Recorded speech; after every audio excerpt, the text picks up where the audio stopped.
Good day, family.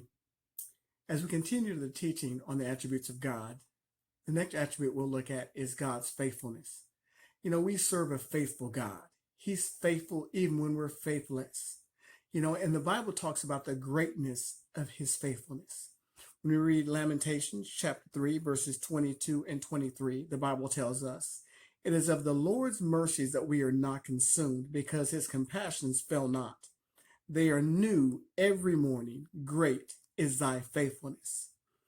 To be faithful means to be loyal, to be steadfast. And that is what God is to us. He is loyal to us even when we're not loyal. He's steadfast even when we waver.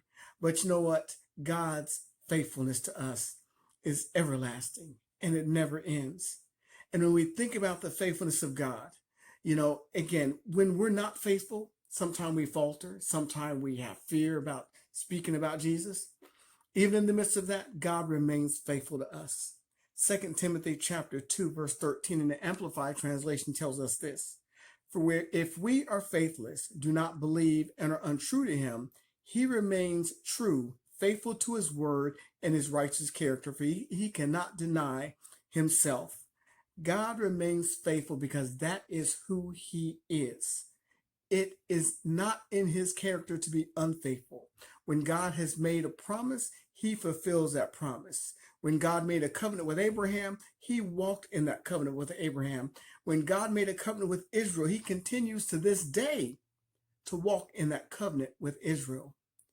And you know what? When God makes a promise to us, he is faithful to keep that promise. And the thing is that we cannot waver. We cannot go back and forth, be driven like the wind and tossed. That shows that we're not faithful. It shows that we are not full of faith.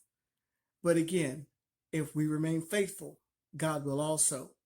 The Bible tells us in Hebrews 10:23, "Let us hold fast to the profession of our faith without wavering, for he is faithful that promised." We have to hold on to our faithfulness because God is faithful in the promises that he made. He'll never go back on them. He'll never leave us or forsake us. If God has made you a promise, you can stand on every promise he's made, because every promise in his word is for us. So continue to be faithful to God, and he'll be faithful to you. God bless you and have a great day.